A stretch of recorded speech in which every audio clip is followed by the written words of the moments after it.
প্রচণ্ড শীতে বিপর্যস্ত জনজীবন। শীতের পাশাপাশি ঘন কুয়াশা, উত্তরের হিমেল হাওয়ায় নাকাল মানুষ। ঘন কুয়াশার কারণে হেডলাইট জ্বালিয়ে সড়কে যানবাহন চলছে। বেশি বিপাকে দিনমজুর ও শ্রমজীবীরা। শীত নিয়ে বিস্তারিত জানাতে চুয়াডাঙ্গা থেকে যুক্ত আছেন অনেক চক্রবর্তী এবং মেহেরপুর থেকে যুক্ত হচ্ছেন মুজাহিদ আল মুন্না। আমরা শুরুতেই চলে যাচ্ছি চুয়াডাঙ্গায়। অনেক জানাবেন যে চুয়াডাঙ্গায় আজ কুয়াশা কেমন, আর এই শীতে নিম্ন আয়ের মানুষের ভোগান্তি লাঘবে প্রশাসন কোনো ব্যবস্থা নিয়েছে কিনা?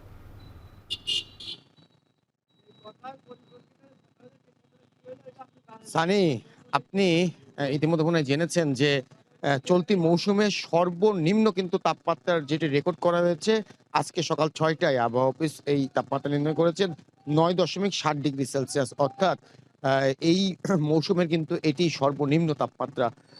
এই হঠাৎ করেই এই তাপমাত্রার নিচে নেমে যাওয়ায় ঘন আসলে কুয়াশায় ঢেকে পড়েছে চারিপাশ, এবং বাতাসের যে আর্দ্রতা সেটি কিন্তু ৯৭% আজকে সকাল ৬টায় নির্ধারণ করেছে আবহাওয়া অফিস। সুতরাং সেই অনুপাতে চারিপাশে কিন্তু আসলে ঘন কুয়াশার সাথে বাতাসের কারণে আসলে শীত বেশি অনুভব হচ্ছে। পাশাপাশি একটা বিষয় জানিয়ে রাখি যে আবহাওয়া কয়েকদিনই কিন্তু নিচে নামছে, যার ফলে সাধারণ যারা মানুষ আছে তারা কিন্তু চরম আকারে দুর্ভোগে পড়েছে। বিশেষ করে দিনমজুর, খেটে খাওয়া শ্রমিক যারা আছে তারা কিন্তু সবথেকে বেশি কষ্টে রয়েছে। আমি দেখেছি যে আজকে সকাল থেকেই যারা সড়কে বেরিয়েছে তারা কিন্তু সড়কের পাশে খড়কুটোর সাথে আগুন জ্বালিয়ে শীত নিবারণের চেষ্টা করছে। এছাড়াও কিন্তু আমি দেখেছি যে মানুষজন কিন্তু উপস্থিতি খুব খুব একটা নেই বললে চলে। সড়কে যে যানবাহনগুলো চলছে সানি, সেগুলো সকাল থেকেই কিন্তু হেডলাইট জ্বালিয়ে কিন্তু সড়কে চলাচল করছে। পাশাপাশি এই জেলা প্রশাসনের পক্ষ থেকে একটি তথ্য আপনাকে জানিয়ে রাখি যে জেলা প্রশাসনের পক্ষ থেকে এখন পর্যন্ত উপজেলা এবং জেলা পর্যায়ে যে পরিমাণ শীতার্তদের মাঝে শীতবস্ত্র বিতরণ করা হয়েছে সেটি কিন্তু খুবই অপ্রতুল। জেলা প্রশাসক গতকাল আমাদেরকে জানিয়েছে যে ইতিমধ্যে আবারও চাহিদাপত্র পাঠানো হয়েছে ত্রাণ মন্ত্রণালয়, সেখান থেকে আসলে শীতবস্ত্র আসলে শীতার্তদের মাঝে আবার বিতরণ করা শুরু হবে। চুয়াডাঙ্গা আবহাওয়া অফিস এই মুহূর্তে কোনো প্রকার আসলে সুখবর দিচ্ছে না। আবহাওয়া অফিস বলছে যে তাপমাত্রা আজকে ৯-এর ঘরে, সামনে যে দিনগুলো আসে সেই দিনগুলো কিন্তু আরো ভয়াবহ। সামনে শীত বাড়বে, ভারী শীত বয়ে যাবে চুয়াডাঙ্গার উপর দিয়ে। সানি, এই ছিল চুয়াডাঙ্গা শীত পরিস্থিতি নিয়ে সবশেষ।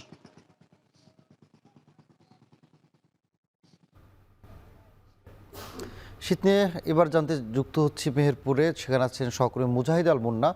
মুন্না, জানাবেন যে ঘন কুয়াশার কারণে যান চলাচল ব্যাহত হচ্ছে কিনা আর সার্বিক পরিস্থিতি কি?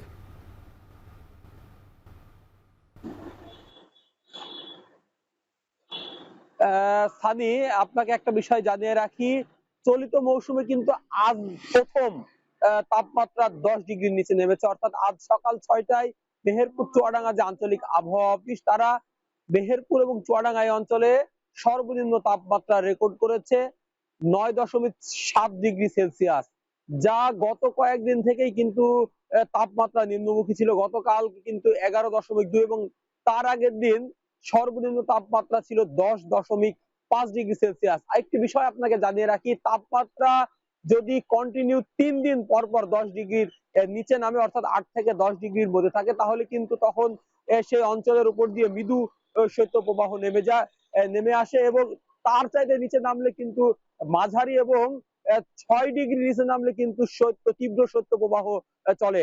তবে আমি আবহাওয়া অফিসের সাথে কথা বলেছি, আজকের যা পরিস্থিতি তা কিন্তু আগামী আরো কয়েকদিন তা অব্যাহত থাকতে পারে। অর্থাৎ মেহেরপুর বা চুয়াডাঙ্গা এই অঞ্চলের উপর দিয়ে কিন্তু যে কোনো সময়ই মৃদু বা মাঝারি শৈত্যপ্রবাহ বয়ে যাওয়ার সম্ভাবনা রয়েছে। আরেকটি বিষয় আপনাকে জানিয়ে রাখি, সেটি হচ্ছে ঘন কুয়াশা এবং উত্তরের হিমেল হাওয়ায় কিন্তু জনজীবন একেবারেই বিধ্বস্ত হয়ে গেছে, এবং ঘন কুয়াশার কারণে কিন্তু যারা পরিবহন চালায় বা গাড়ি চালায় তাদের কিন্তু আমরা হেডলাইট জ্বালিয়ে গাড়ি চালাতে দেখেছি। আরেকটি বিষয় আপনাকে জানিয়ে রাখি, অতিরিক্ত শীতের কারণে যারা একেবারে নিম্ন আয়ের মানুষ বা যারা অসহায় দুস্থ মানুষ, তারা কিন্তু এক ধরনের সংকটের মধ্যে পড়ে গেছে। তার কারণ, তাদের কাছে কিন্তু শীত নিবারণের মতো গরম কোনো পোশাক নাই। তাই তারা দাবি জানিয়েছেন জেলা প্রশাসন সহ যারা সমাজে বিত্তশালী এবং বিভিন্ন সংগঠনের কাছে তারা দাবি জানিয়েছেন শীতবস্ত্র বিতরণের। তবে আমরা গত কয়েকদিন থেকে যেটি লক্ষ্য করেছি, জেলা প্রশাসনের পক্ষ থেকে কিছু কিছু জায়গাতে কিন্তু শীতবস্ত্র বিতরণ করা হয়েছে।